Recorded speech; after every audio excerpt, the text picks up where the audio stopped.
Nah, ini juga karena permintaan para penonton dari saudara kita yang dari sana. Oh, sekarang Saifuddin Ibrahim nggak berani menghujat lagi. Saya nggak menghujat, saya hanya membaca apa yang saya pelajari selama ini.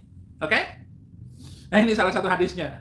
Silakan Anda yang waras berpikir yang waras. Yang tidak waras, ya silakan maki-maki. Dan saudara akan nonton itu ya komentar-komentar saudara Anda yang dari seberang sana dengan yang dari kita. Beda jauh langit dan bumi. Yesus itu bukan Tuhan, tapi anjing buduk yang kelaparan. Israel itu bukan negeri yang dijanjikan, tapi negeri yang dijanjikan. Kalau bangsa ini adalah memang bangsa yang adil, maka tidak hanya mengejar yang diduga melakukan ujaran kebencian seperti Pendeta Saifuddin, Paul Zhang, kemudian MKC, tetapi juga harusnya mengejar orang-orang yang seperti ini yang dari bukan beragama Kristen kemudian menghina Tuhan Yesus, bahkan menghina kekristenan. Ada juga yang bilang saya kena AIDS, HIV. Saudara Muslim itu memang sumber sumber hoax. Mulai ini nih ayat-ayat yang sedang saya ucapkan ini hoax semua. Ya biarinlah, saudara-saudara netizen Kristen nggak perlu marah karena saya diisukan mulut saya kena kanker, mulut saya bau, badan saya bau. Ya terserah saya, bau kayak itu kan urusan saya. Yang penting jangan kamu yang bau gitu. Kenapa sih ribut masalah itu? Ya tapi sekali lagi saudara-saudara saya ini sumber keributan mereka. Tapi kita lanjutkan dulu ya. Shalom saudara-saudara terkasih dalam Tuhan Yesus Kristus, senang kembali berjumpa dengan saudara sekalian. Doa saya setiap saudara dalam keadaan yang baik, dipelihara oleh Tuhan kita Yesus Kristus, Sang Pemilik kehidupan. Dialah yang akan datang untuk menghakimi dunia dan memberikan upah kepada setiap orang sesuai dengan perbuatannya. Amin. Nah saudara, seperti pada judul ini saudara lihat ya, saudara-saudara kita dari Muslim memberikan judul-judul, kemudian membahas Pak Saifuddin ya. Ada orang yang berkata, kok bahas terus Saifuddin? Ya sama halnya channel-channel Muslim membahas, ya, apalagi saya seiman ya. Dan kalau mereka menggunakan judul-judul untuk mencaci, menghujat, ya kalau kita kan bukan cara itu saudara. Bahkan musuh-musuh kita pun kita harus kasihi ya. Kita doakan, itu ajaran Kristen. Tapi kalau saudara-saudara kita, ya memang kita lihat faktanya hujatan ya. Kalau misalnya ada yang menghina Tuhan Yesus, ada oknum-oknum ustadz yang mengolok-olok orang Kristen, ya kita akan berdoa saudara ya. Kita nggak usah membuat seperti yang mereka buat ini ya, karena kita memang diajarkan seperti itu ya. Kita maklumi aja ya, kita berdoa untuk mereka. Dan apa yang disampaikan oleh Pendeta Saifuddin tentang mereka, tidak makan kalau tidak mengedit foto dan video-video kemudian menjelek-jelekan ya. Itu yang disampaikan oleh Pendeta Saifuddin. Kita langsung saja lihat apa yang disampaikan oleh Pendeta Saifuddin ya. Selamat menyaksikan, Tuhan memberkati saudara. Amin. Subscriber yang mulia, terima kasih kesetiaan Anda lewat channel ini. Oleh karena itu, saya akan menyampaikan sebuah pengajaran perbandingan biasanya. Ini keahlian saya adalah perbandingan agama, karena dari kecil saya sudah belajar tentang bagaimana perbandingan itu. Anda nilai sendiri, karena apa yang saya sampaikan ini pelajaran yang ditutup-tutupi, karena mereka malu kalau membuka pelajaran ini. Tentang menggauli istri yang sedang haid. Muhammad menetapkan larangan menggauli istri yang sedang haid. Ya. Itu berasal dari ajaran Alkitab, Perjanjian Lama.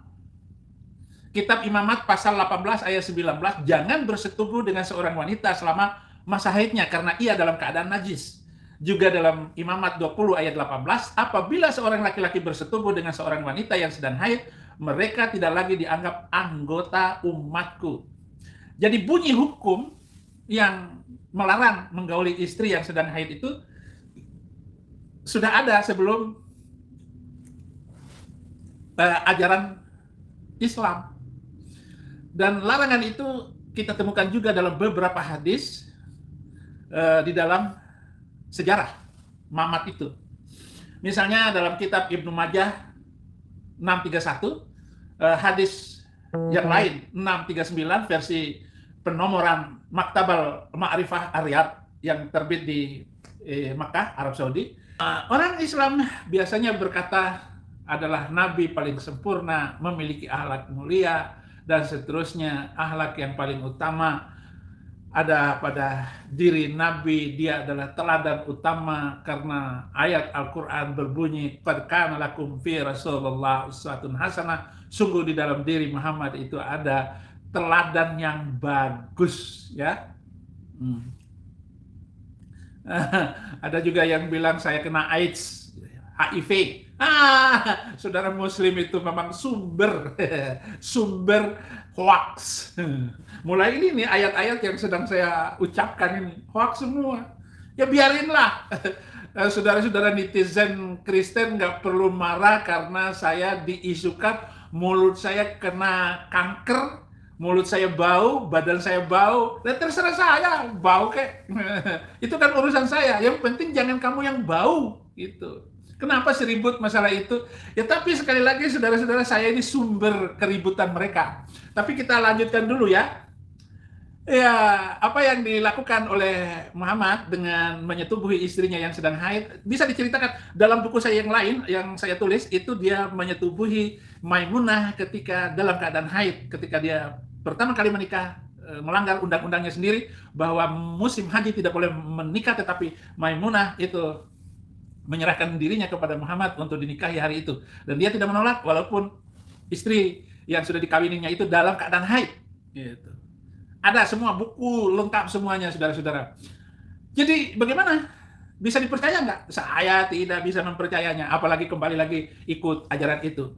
Nah, ada penjelasan dari Aisyah, ya saudara-saudara, dalam hal seks, Bang Mamat itu tidak bisa diatur oleh waktu dan aturan. Aisyah mengatakan, jika salah satu dari kita sedang datang bulan, karena Muhammad itu punya 11 istri dalam satu tempat. Rasulullah sedang datang bulan, Rasulullah memerintahkannya untuk datang kepadanya untuk berhubungan intim. Pada saat istrinya sedang berada dalam puncak datang bulannya, Maimunah memberi konfirmasi, Rasulullah biasa melakukan hubungan intim denganku ketika aku sedang datang bulan. Ummu Salamah mengatakan hal yang sama di dalam hadis Muslim, buku ketiga nomor 577 dan sampai 581. Jadi ada beberapa 5 hadis yang menceritakan itu. Mari kita berpikir yang logis, ya. Coba si Dosomat yang menjadi sumber inspirasi para pelaku petasan di kantor polisi, petasan di mana-mana. Ini Somad ini harus, ya namanya juga Somad itu nggak bisa ditangkap, saudara-saudara. Ya, sumber segala kekacauan itu Somad, tetapi tidak pernah ditangkap oleh polisi. Kenapa? Saya nggak tahu, gitu. Saya pernah mengusulkan kepada Kabar Reskrim untuk tukar kepala antara saya dengan Somad. Ya, Somad ditangkap, saya menyerahkan diri ke Indonesia. Tapi apa kata Kabar Reskrim? Pak Pendeta, jangan Somad, tapi yang lain boleh. Itu juga yang dilakukan oleh teman saya untuk meminta kalau menangkap KC, Somad ditangkap. Tapi apa kata Kabar Reskrim yang dulu? Asal jangan Somad, yang lain boleh. Maka ditukarlah kepala Somad dengan Yahya Waloni. Yahya Waloni ditangkap, Somad dibebaskan, KC masuk 10 tahun penjara. Ini undang-undang apa dan hukum apa, saudara-saudara? Saya nggak tahu. Bagaimana membicarakan kebenaran dan keadilan di Indonesia. Mereka semuanya ngomong semau mereka, seenak hati mereka.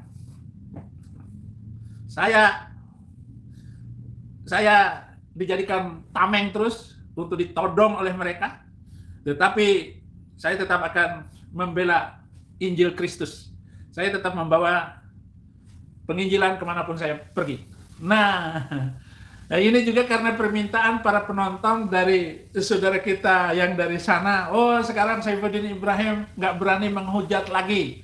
Saya nggak menghujat, saya hanya membaca apa yang saya pelajari selama ini. Oke? Nah, ini salah satu hadisnya. Silakan Anda yang waras berpikir yang waras. Yang tidak waras, ya silakan maki-maki. Dan saudara akan nonton itu ya, komentar-komentar saudara Anda yang dari seberang sana dengan yang dari kita. Beda jauh langit dan bumi. Inilah sebabnya saya tetap hormat bagi kemuliaan Tuhan Yesus Kristus. Terima kasih, Tuhan memberkati.